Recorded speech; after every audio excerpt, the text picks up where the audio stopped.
Hello and welcome to today's webinar brought to you by Actual Tech Media. The topic is rapid, reliable, and resilient recovery with Veeam Data Platform. The event today is, of course, sponsored and made possible thanks to our friends over at Veeam. Before we get started, there's just a few things that you should know about the event. I should mention my name is David Davis of Actual Tech Media, and I'll be serving as the moderator.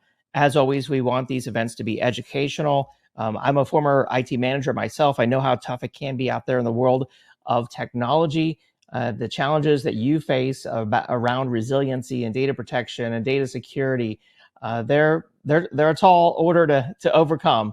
And this event is here to help you to solve those challenges. So we encourage your questions on the event today. And we also encourage you to check out the link there in the handouts tab to get started with Veeam for additional information. At the end of the webinar today, I'll be announcing the winner of our Amazon $250 gift card. If you're watching this event recorded or on demand, of course, that drawing would have already occurred, and the prize terms and conditions can be found right there in the handouts tab. And with that, it's time to kick off the webinar today with our two expert presenters from Veeam. Welcome to Brad Lynch, who's a manager and systems engineer from Veeam, and Edwin Wiedema, global technologist in product strategy at Veeam. Brad and Edwin, it's great to have you on the event. I'll first hand it off to you, Brad. Take it away.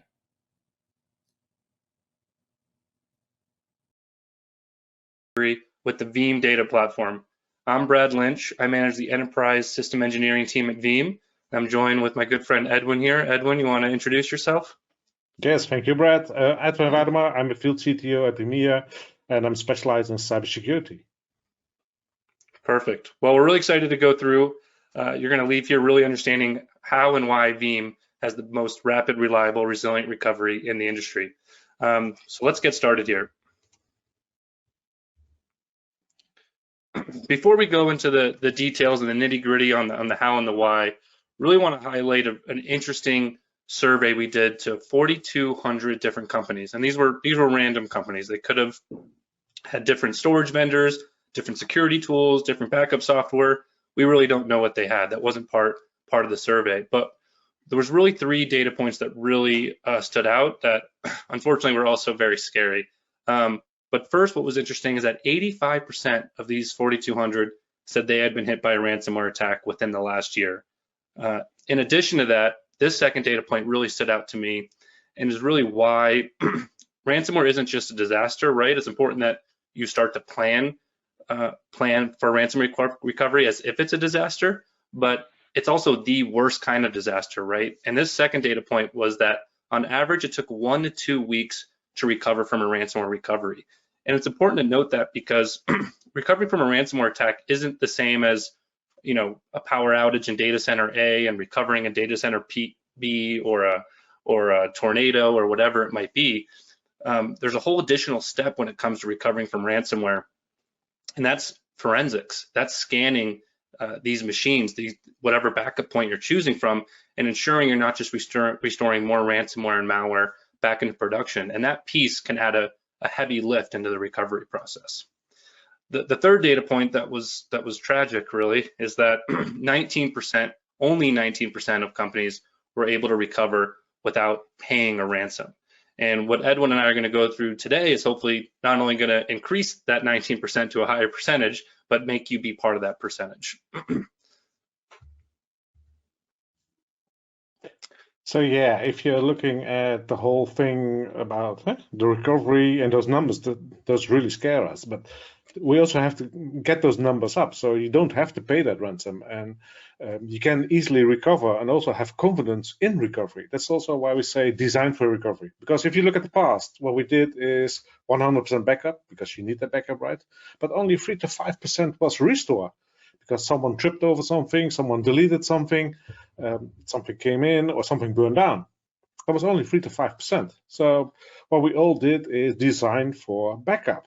So making sure that the backup was so economically friendly, making sure that it's being stored on like a post stamp, so crunch it a lot, and making sure that it will fit within a 24-hour window. But if you only do the 5% change rate every day, and that should fit in the 24-hour window, that means that if something really hits your environment, like for instance ransomware, you cannot touch anything. You have to restore everything. So you go to the present, 100% backup. It's still 100%, but you also need 100% restore.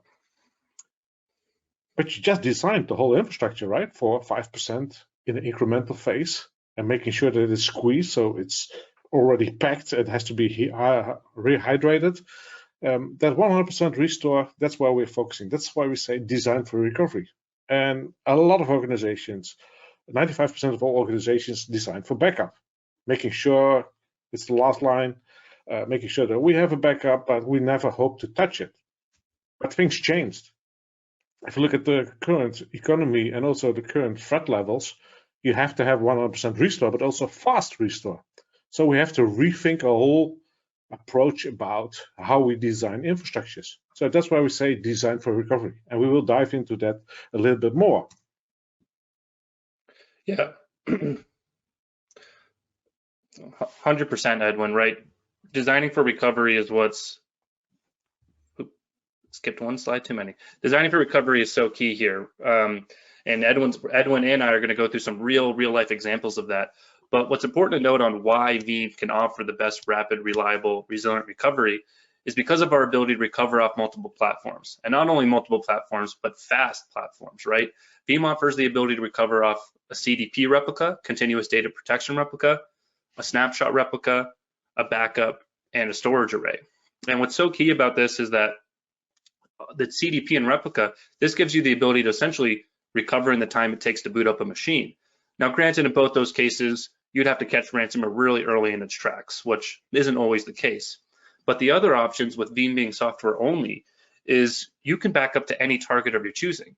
Yeah, sure, it could be a dedupe appliance, it could be a Cisco 3260, a Dell server, an HP Apollo, an Infinidat, the list goes on. But you can also back up to an all-flash array.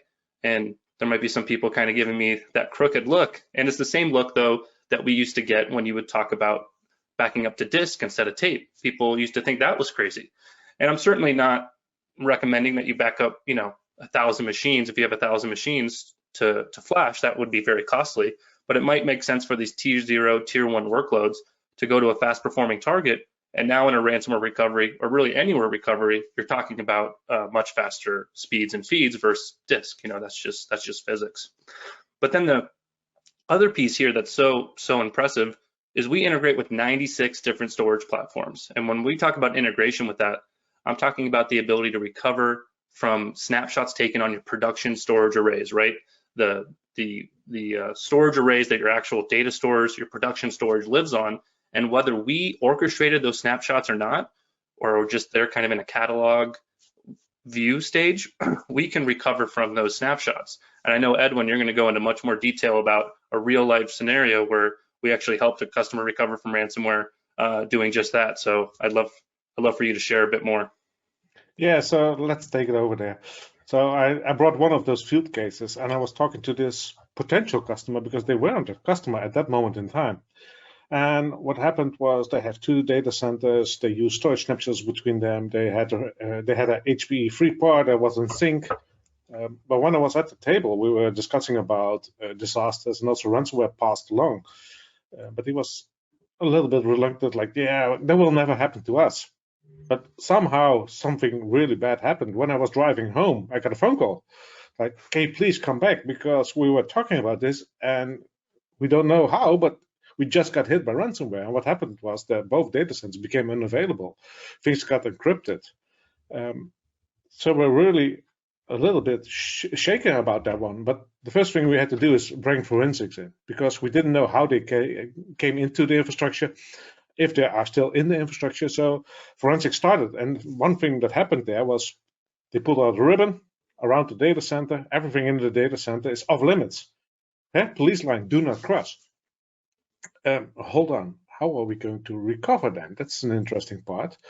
So we were looking through how we could help this organization, and I knew that they had snapshots between those data centers that are in sync, but I had no location to go to in a recovery mode. So we started going back and forth with the forensics party, and we asked them, okay, can we maybe use that second data center, disconnect the link between those two, and then start recovering in the second data center after we wipe everything? They were, no, you cannot touch anything.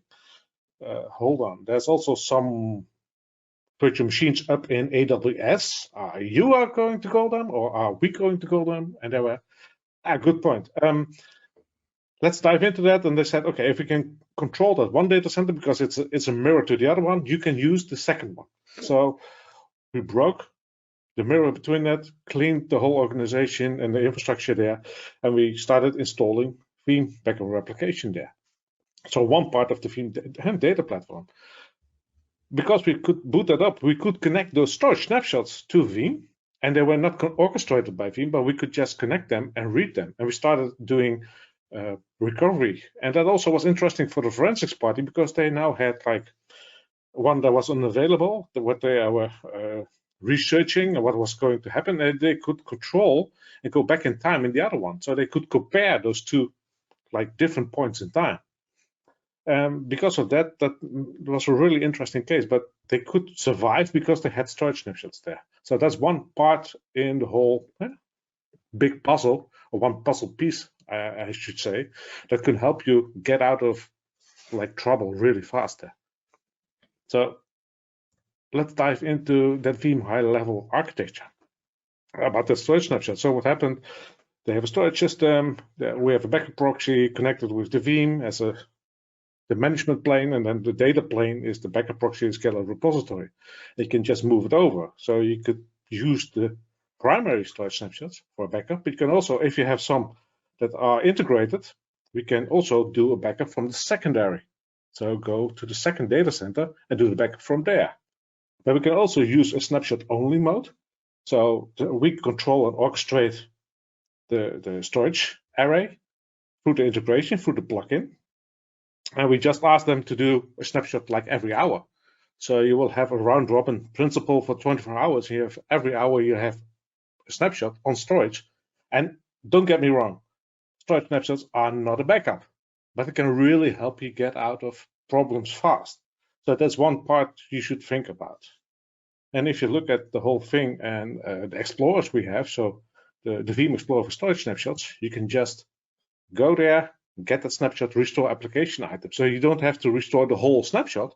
You can just go in there, take those particular machines, a virtual machine, a disk, an object. So really granular, we can just go in there and do restore. So not just getting the whole snapshot and putting it back and that's all. No, you can just run through. And that was the interesting party also for the forensics party that really wanted to see some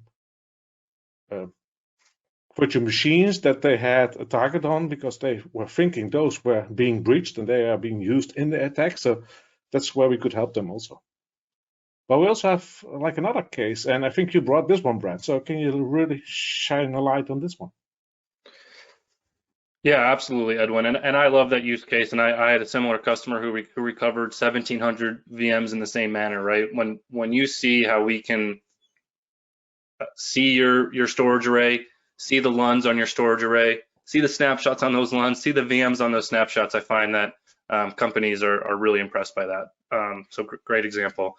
The next one I'm really excited to go through is really highlights the data mobility piece, right? So Edwin did a great job describing kind of our ability to offer rapid recovery, and that works whether we orchestrated those snapshots or not, right? Which is really key.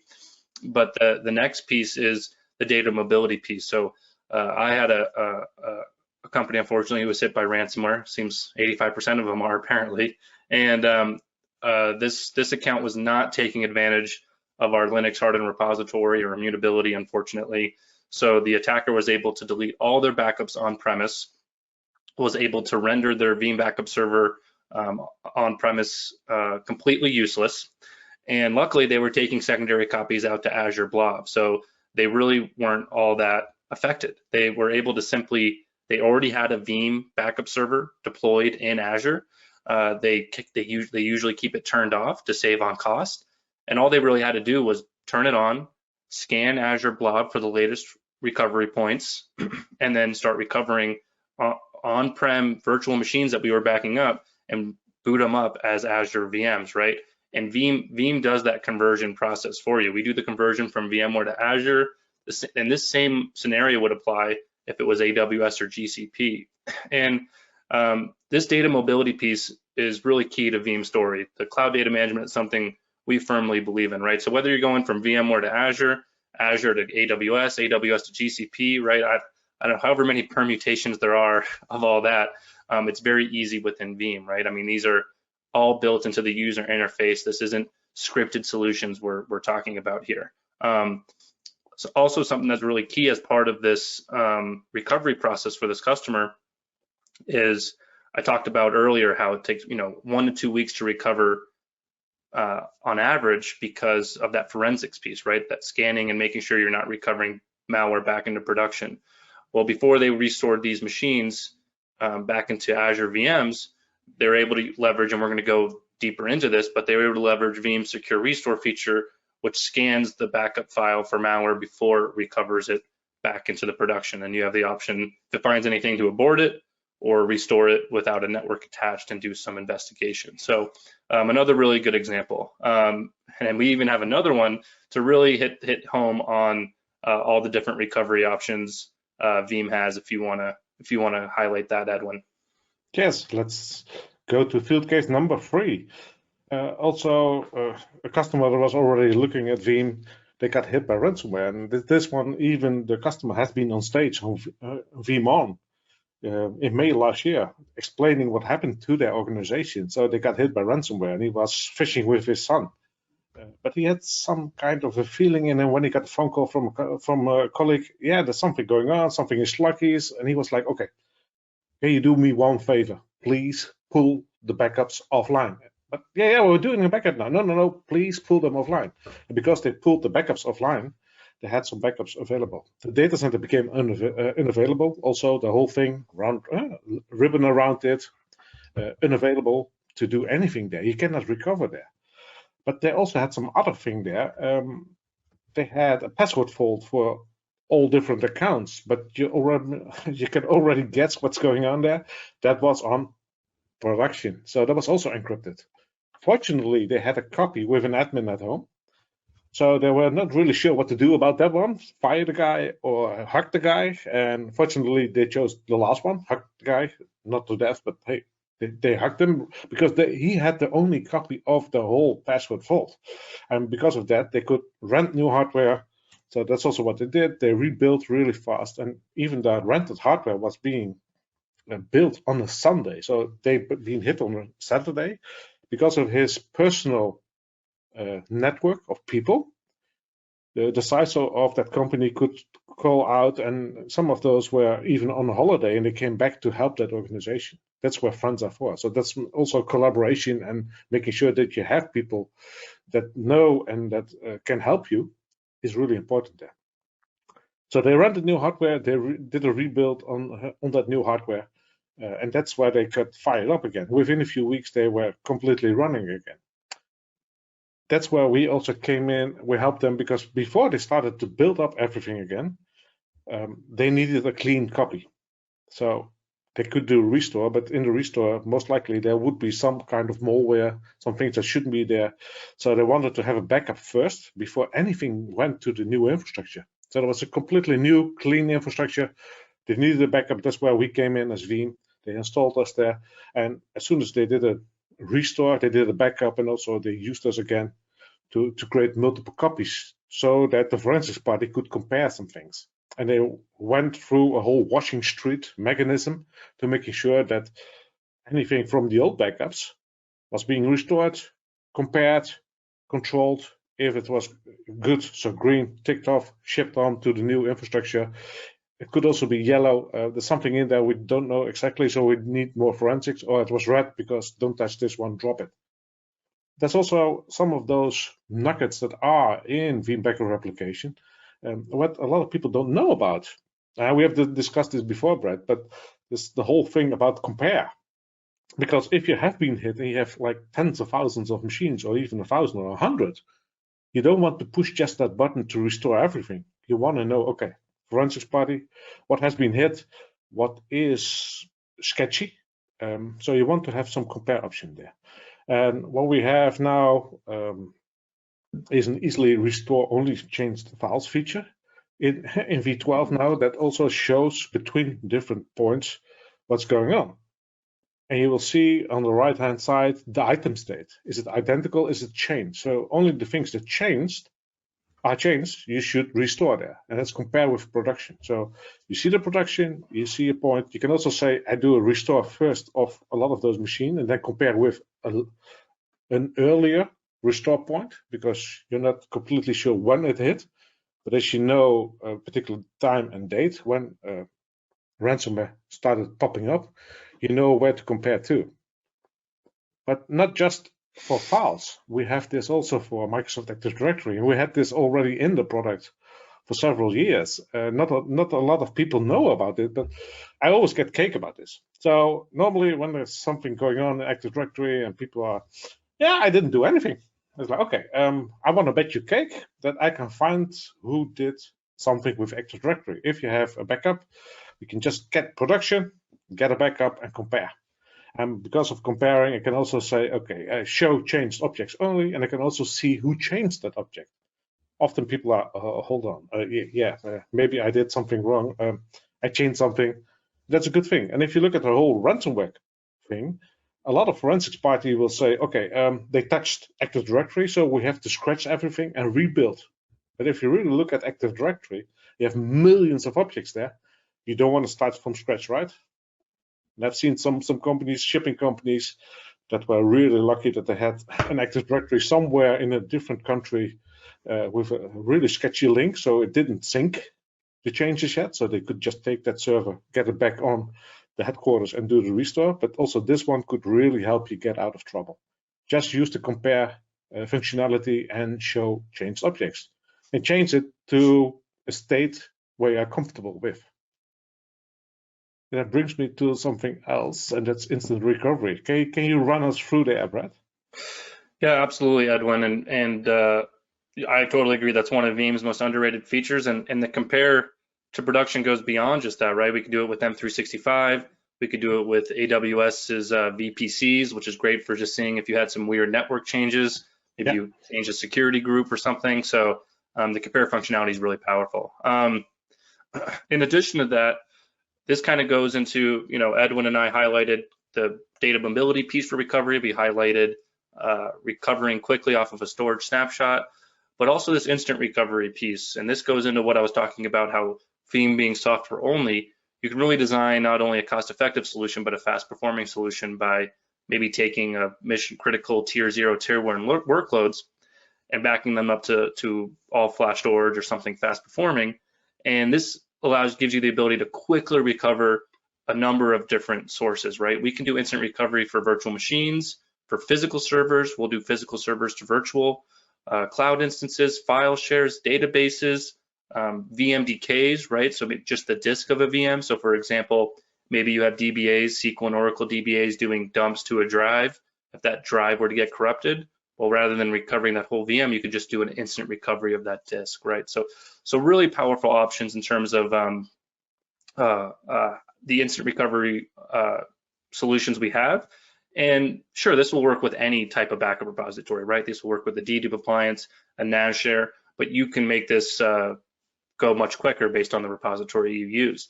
And something that is new to version 12 here that I just want to highlight is the file share. So in version 11, we did have the ability to instantly recover SMB shares. Well, now that also applies to NFS shares as well. So this also gives you the ability to kind of design a cost-effective solution once again, right? So maybe today you're replicating your NAS device from site A to site B or whatever it might be, and you're just doing snapshots. Well, you could potentially save yourself a lot of money, back up that data, and if in the case that you were to actually lose your production NAS device, we could instantly present that file share data. Your employees would have, whack, they would be able to still access their file share data, albeit it's going to be a little slower coming off a backup repository, but it's a potential solution that can save your business a lot of money. So just wanted to highlight that as a new version 12 feature, which makes it really easy to make that file share data available. It also makes it really easy to migrate that data. So maybe you're moving NAS devices. Well, you could simply, Veeam could restore that file share anywhere. It doesn't have to be to the same device. So really exciting stuff there. So next I want to get into the ransomware frequency, right? I showed earlier how 85% of companies unfortunately say they have been hit by ransomware. And the name of this presentation is Rapid, Reliable, Resilient Recovery. And Edwin and I kind of highlighted several field cases of how Veeam can be rapid, right? In terms of snapshots, data mobility to the cloud, instant recovery, things like that. Well, I want to dig into the reliable piece a little bit. So unfortunately, not only did 85% of companies get hit by ransomware in the last year, 50% got hit more than once, and 50% got hit 2 or 3 times, and then even 75% got hit 4 or 5 times. So it's a really alarming stat. And as you can see here, right? And if I would venture to guess, the 15% that said they weren't hit by ransomware tech, they might not have just been comfortable admitting something on a survey. So I would guess, unfortunately, it's even a little bit higher. What I want to dig into more of this, though, is, Edwin talked about designing for recovery. Well, as part of this ransomware recovery, you probably want to design as if you're going to recover everything. So let's say you have 1,000 machines and 500 terabytes of data. Let's plan for the worst. Let's plan as if you're going to recover everything. But this data point was really interesting, that about half, 47% of data was encrypted. So if you are planning for everything and you feel confident you can meet your RTOs based on the plan you've put in place and some examples Edwin and I have given, and it turns out you only have to recover half, well, you're going to be in a really good position, right? So this was also a really interesting statistic we're showing. So, and part of that, finding out that data that is encrypted, Veeam does have several alarms, several reports that can help with this, right? So Veeam One's tool is a very powerful tool that goes well beyond the basic backup reporting and things like that. It digs into the actual production VMs, the snapshots on those VMs, things like that. And here, just a few examples of how Veeam One can help with ransomware is we have an alarm that's called possible ransomware activity, right? And this alarm is actually looking at your production VMs, right? It's looking at the VM level. It's not looking at your backup data or things like that. It's looking at the production VMs, and based on the rules you set, it's essentially looking for spikes in CPU, spikes in RAM, things of that nature, spikes in data store write rates, all things that can be, signs of encryption taking place. Those are heavy CPU activities. And one of the key things, right, we talked about, part of the reason ransomware recovery takes so long is the forensic piece, which Edwin touched on, but also figuring out when ransomware took place. And what's nice about this alarm is it gives you a historical view of your virtual machines. So you can potentially say, hey, all of a sudden on, 7 days ago, we got a huge spike in activity on a bunch of machines. Well, that might be a good place to look to start recovering data.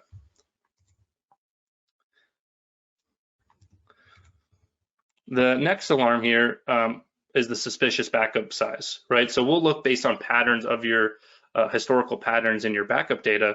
If all of a sudden there's a huge spike in the size, right? So, maybe typically your incremental backup size is 100 terabytes, just making up a number. And all of a sudden that goes up to 200 terabytes, 250, 300 terabytes. Well, that's a really good sign that we're backing up encrypted data because we can't get good change block tracking. We can't get good dedupe rates. And, you might want to do some investigation into that. This alarm is really along kind of that same lines. It's looking for an unusual job duration, right? So it'll tell you a very paint a similar picture in that all of a sudden your jobs were 6 hours and now they're 12 hours because we're backing up so much more data. And there might have been a planned event that accounts for that, but if there wasn't, you're going to want to do some investigation into it. And then lastly, one that I really like is you want to figure out, once the forensic process starts, you want to figure out what account was compromised, right? And this report really helps you figure out who changed what, when they changed it, and what specifically they changed it. And even more, something that's not pictured here that we should add is we also have an alarm that looks at login attempts. If you're not just within our product, but within vCenter, if we see somebody's constantly trying to log into vCenter, we can alert you of that. So just some really good options that go well beyond the basic backup and reporting that come with a monitoring backup product. Yeah, before you continue, Brad, I think that's a really good point because we can also scan already production. So it is not just the backup. We already look for suspicious activities in your production environment. That's correct, 100%. right? Yeah, exactly. I mean, I think that's what's so key, right? Everyone's, we're looking at production and your backup data. That kind of goes to the compare feature, right? We're trying to look at both at the same time for you. Yeah. The next piece here is what we call secure restore. That's really scanning your backup files to make sure you have a copy that you can restore into production safely. And this once again ties into that 1 to 2 week period of recovery. To best plan for a ransomware recovery, you need to know as soon as you identify ransomware, you need to know what copy you're going to recover from. If you have to spend time saying, okay, let's test yesterday's backup, oh, that doesn't work. Let's test 2 days ago, oh, that doesn't work. 3 days. If you have to do that process, you're already in a hole. You're already gonna be in a rough situation. Whereas this allows you to schedule. You can say, hey, after my backup runs, immediately run the secure restore. Well, we'll scan the volumes on that backup file and essentially let you know if we found anything malicious or anything of that nature, or thumbs up, everything looks good. So this essentially works with any AV tool that has a CLI front end. You can see here I'm using ESET. Out of the box, it uses Windows Defender, but you can use any AV tool that has a CLI. And we often recommend, right? So oftentimes the question is, well, we're already have an endpoint scanner on our production machines. What is this doing? So we'll often recommend make sure you keep a more up-to-date version of that scanner, or use a different scanner, right? Make sure you're using multiple scanners. That way you get it at both ends.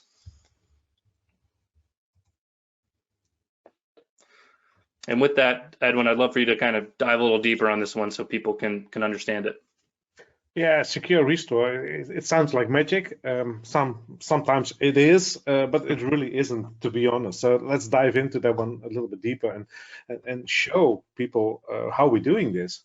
So you have a secure restore. That's a feature, and that can be applied to different jobs. For instance, if you have a secure backup job, for instance, so you want to test if the backups are doing it fine, everything is green.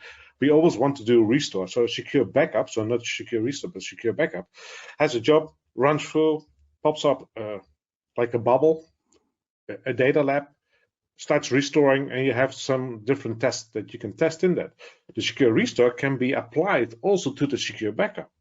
And if you look at production, you only have a few seconds in production to do scanning, right? Because you don't want to hamper the production. Don't really have sluggish response rates in production. So you only have a few seconds to do fast scanning. So sometimes something slips through. But if you use secure restore, and that's where you get like a restore point, so you did a backup, get this restore point Veeam backup replication from the backup repository, fire up the mount server, mounts the disk directly from the backup file to the mount server there. Any antivirus that has been installed, or anti-malware, depending on how it's being marketed in the market. What Brad talked about is if it has a command line feature, you can apply it. We already have 6 now in version 12 that are Veeam integrated. So if you go to the website and you search for Veeam integrated in the database, you will see more that have already been tested. But even if it's not there and has a command line, you can use it. So it starts that data lab and starts doing an antivirus check, running through those disks, and not just that 3 seconds. No, it will go deep diving, but also means that it takes more time. So if you have 1,000 machines, you don't want to do 1,000 machines all at once to do that check, especially when you do a deep dive, because that could take up to 8 hours. But that also means that the software you're using for malware finding gets the time to do its thing. They can deep dive, they can compare things, they can see if there's really something behind it. Sometimes they will flag something and it's like, okay, we don't really sure because we need more time to find that. This is where secure restore really helps, because if no infections are found, it will just say, okay, continue to restore. So if you had to do restore because of an incident, this is the first step. No infections found for this machine, so continue to restore. It can also be, hold on, we found something. we're not really sure, or we cannot clean it at this moment in time. So let's say this is yellow, the other one is green, this one is yellow. We will restore it in that bubble, in that data lab, but we will disable the network. So you can go in with a console and do things, or even remove manually those files, or do forensics. Forensics parties will love this particular feature, but you will have a recovery in there. And then after that one, you can check it again. If you're comfortable, you can do a push through to production or to a different recovery site. But sometimes it also happens that an infection is found. What we will do at that moment in time is stop the restore and drop it. So if the infection is found and we cannot do anything about it, so the malware cannot clean it, that's one of those things. It can just stop the restore because you don't want that back in production, right? And you have to figure out another way to get there. And that can also be an instant recovery into a shielded environment and see what's going to happen. Sometimes forensics parties use instant restore in a shielded environment to see, as soon as that machine is restored, will it start the wildfire again within the boundaries there. And that's a good thing about the whole secure restore. And secure restore can be applied to different jobs, different things. So that's the whole thing, how that secure restore process is working. Well, we use it also in other products, right, Brad? Yeah, absolutely, Edwin, right? So our Orchestrator product, which is part of the Veeam data platform, takes us to the next level. It does everything Edwin just described, what I described before that, but it'll do it automatically and go through everything. So let's just walk through this a little bit. So it will essentially, it'll look based on what you define in the screenshot you see in front of you, how often to go through. So you can say, hey, run this every day, or run this once a week, run this once a month, a quarter, whatever you decide, and it'll go through however many restore points you define until it finds a clean data point. So hopefully you're going about this in a more proactive way, but if you do find yourself in a more reactive ransomware recovery, this is still a great option to say, hey, we don't want to sit here and watch this go through every single scanning, and if something fails, then manually mount another one and scan it again. Let's just say, hey, let's go through the last 10 or 20, however many you think you need, and just run through and notify me when you find a clean recovery point to restore back into production. So a really powerful tool here. As you can see, based on kind of the statistics here, it's using Windows Defender, and we can do this with virtual machines. We can do this with agents. We can also do this as a DR to Azure, right? So we support Azure today with this Orchestrator tool to be able to do everything we're describing here directly into Azure and kind of go through my field case number 2, right? With this ability, you'd be able to directly recover your data in Azure in the event that data center 1 went down, and it would automate all of that for you. It would add in the security, the ports, everything you would need from that perspective. And we can see here, it says no threats were found. I'm using Windows Defender in this case, so we're mixing it up. We used ESET before, but a really powerful tool. And this could all be sent to you in a report. It could be sent to your manager or director in a report in a really easy fashion to kind of say, hey, thumbs up or thumbs down on what recovery point we can use. So the next piece here is, rapid, reliable, resilient recovery with the Veeam data platform, right? So the next piece here is kind of that resilient piece. We went through some rapid options we have with some field cases, how we can be very reliable with some different alarms and alerting and reports and scanning technologies and things of that nature. And the last piece is resilient. So another question we asked as part of this survey to 4,200 companies out there that I found really interesting was we asked them what repository do they use that they consider to be, their resilient repository, whether it's air-gapped, whether it's offline, whether it's immutable, whatever it might be. And honestly, I took this as really positive. The results were surprising to me in that it seems like for the most part, everybody is using something that could be considered, an offline, a secondary copy, an immutable copy, or something like that, or most people are, which was really promising. What probably stood out to me the most is over half, almost 60% are using Amazon or Azure. And you saw that in my field case number 2. This company was taking a secondary copy out to Azure, and we definitely see that a lot. And I honestly also see on-premise object storage all the time. I see a lot of EMC ECS, a lot of NetApp Storage Grid, Cloudian, the list goes on, and even smaller service providers like Wasabi and things like that are getting much more popular because of the price tag. So some really great options here. And then lastly, tape is still a quarter. It's almost a quarter of what people are using, and honestly, it's really the only true air-gapped solution out there. No matter what, a lot of people say different things in the industry. In my personal opinion, tape is, if you really want true air-gapped, and you're using that definition to the fullest, where nobody can access that data, it's off of the network, all of that, tape is just about the only thing that meets that, in my opinion. And unfortunately, 5% of people apparently doing nothing. So hopefully we can make that 0% when we run this report next year. But Edwin, I wanted to ask you a question that comes up almost all the time when we get into these discussions, is that conversation of air-gapped versus immutability, and I'd love for you to kind of talk about that a little bit. Yeah, that's a good point there, because we hear a lot of different terms there. So immutability, we talked about that, but also hardened. Like, yeah, we have a hardened Linux repository. Yeah, that's good, but this also means that it's tied to immutability. Yeah, but it's not the same. We also talked about air-gapped, and you talked about the tape being air-gapped. That's a really good thing. What I've done in the past is I designed and built a lot of those robotic streets for tape. Then I helped them dismantle them. Now I'm introducing them again, but tape and the way tape is being used is changing. In the past, it was just for long-term retention. If you look at the tape now, it's being used for short-term with that mutability characteristics, because that tape itself, if you remove it from the drive, you can make it immutable. You can take it with you, so air-gapped, and you can also take it offline somewhere else. And that's the whole thing about tape. Why did we stop using tape like 10 years ago?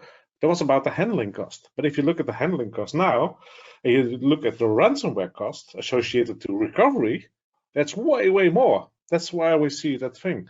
But these terms are often being mingled or even being interchanged, while that's not really the case, because immutability is about protecting against modification and deletion.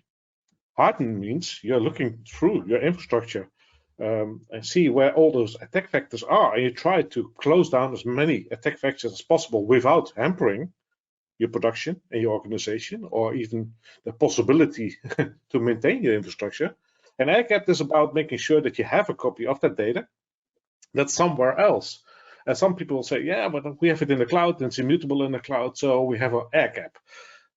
Sort of. You have a logical air-gap, because someone else can still log into that cloud, for instance, and delete it.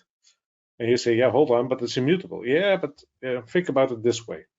If you have immutability, for instance, with Microsoft or AWS, and you don't pay the bill, what do you think will happen? They will delete your data. And that's true, because if you also make an accident, and I did that in my lab, so he said immutability to 99 years, now you have to wait 99 years before you can clean it up.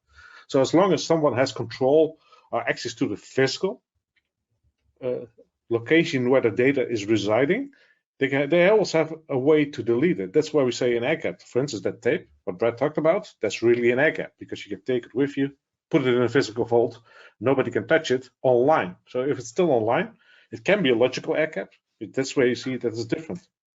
But I want to emphasize that combining those three puzzle pieces, so immutability plus hardened plus air-gapped, that's the real beauty there, because then you understand those three things, but that brings to a secure solution.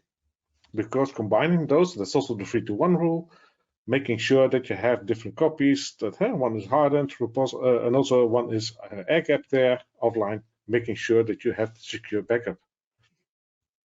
That brings me to something what we do in the Scale-out Backup repository. We have a performance tier there. We have different options where you can choose from. You can let the first data from the first backup land on direct attached storage, for instance, or to an S3 compatible object storage with immutability, object lock we can leverage. We can also go to like a dedupe appliance, and also to the hardened repository. So we have the hardened again, and we have the immutability again. And from there, we can also tier it to capacity tier. We have options there for S3 compatible on-prem, but also go to, for instance, Amazon S3 or Azure Blob Storage.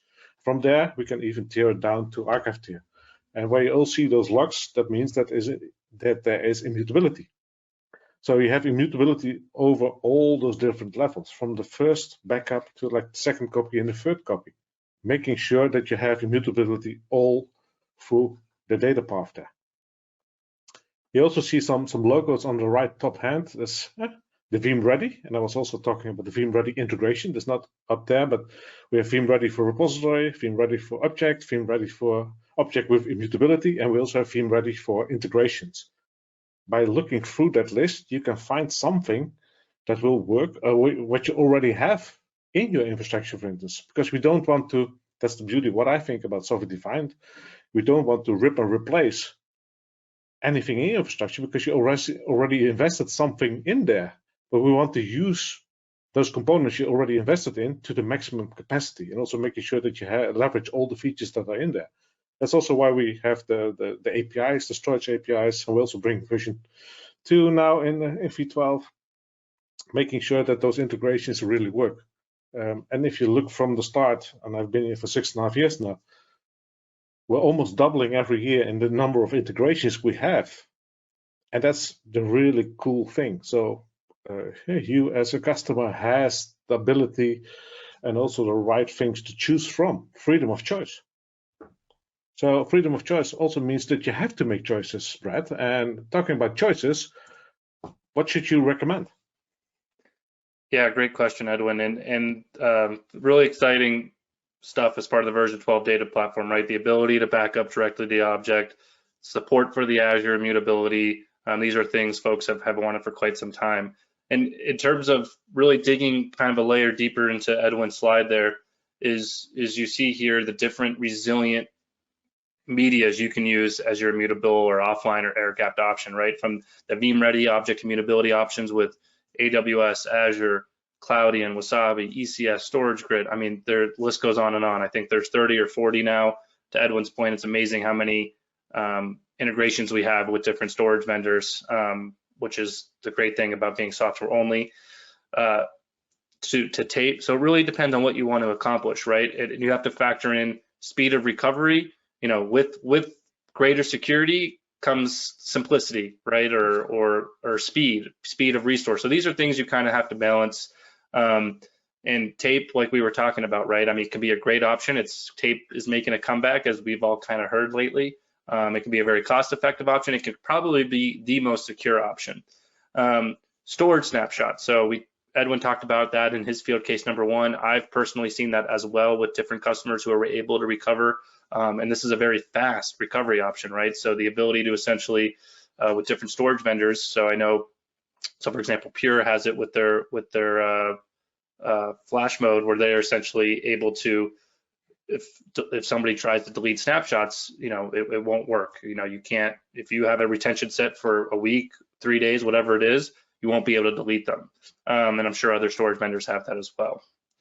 One that I really like, and is probably the most underrated on this screen, is the Veeam Cloud Connect with Insider Protection. So we have over 20,000 VCSP providers that integrate with Veeam and support Veeam as a backup as a service option, essentially. And with this insider protection that's many of them offer, you can send your secondary copy or offsite copy out to one of these service providers, and they'll also add in this feature called insider protection. And what this does is, let's say in a worst case scenario, attacker gets in, they delete your primary copies, they're able to see your secondary copies out in the VCSP environment, they're able to delete those. Well, with insider protection, there's a whole third hidden copy that not even you can see as a Veeam admin. You can't delete it, you can't touch it, anything like that. So in a scenario where somehow the hacker does delete all of that data or render it useless, your service provider could simply take that third hidden copy, recover it, and you'll be off and running recovering your data. So a really unique option that honestly probably not enough companies take advantage of. And then of course our Veeam hardened repository. I mean, anybody backing up on-prem should be using our Linux hardened repository or object immutability as their primary copy. But there's really no reason, in my opinion, your primary copy can't be immutable, and then your secondary copy can of course be offline or immutable as well. Lastly, we kind of put this in orange for, and that's replication and storage snapshots, because most likely you're not going to have a long retention on these. With backups or secondary copies, you're going to have a 30, 60, 90-day retention. And if you find out ransomware was prevalent 3 weeks ago, you still have a point in time that you can recover from. But with the cases of snapshot and replication, retention is more likely going to be a day, 2 days, maybe a week at most. And so unless you're catching ransomware early in its tracks, it's not going to work. But if you do catch it early in its tracks, I mean, this is the fastest recovery option possible. And it's great that Veeam offers replication all in the same UI, license, and product, which is really rare, right? I mean, typically you have to have a whole separate replication solution with SRM or Zerto or something like that, and that's all just offered in the Veeam umbrella. So lastly here, just to kind of recap, right? We covered rapid, reliable, resilient recovery with the Veeam data platform, right? So everything from pre-breach to post-breach, making sure that you're designing for recovery, pre-breach, making sure you're using our alarms, you're using our scanning technologies, but in a worst case scenario, you planned for the disaster, right? You designed for recovery to Edwin's point. You haven't just designed for backup. You have a resilient copy you can recover from, and you have the ability to rapidly recover that data through instant recovery, through replicas, through snapshots, through things of that nature. So with that, we really thank you for the time. I enjoyed presenting with you, Edwin. It was a lot of fun, and we hope you all enjoy version 12's Veeam data platform. Yes, thank you, Brad. Until next time.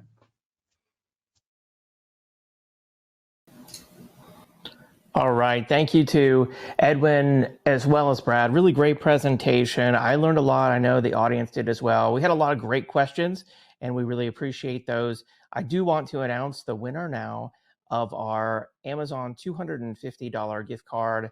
This is going out to Rudy Wilkinson from New Hampshire. Congratulations, Rudy Wilkinson from New Hampshire. We'll reach out to you. And of course, thank you to Veeam for supporting the event today. For more information, you can get a ton more resources and try out Veeam for yourself over at veeam.com. There's a link right there in the handouts tab that'll take you directly over to their website. I hope that you have a great weekend, and we'll see you next time. Bye-bye.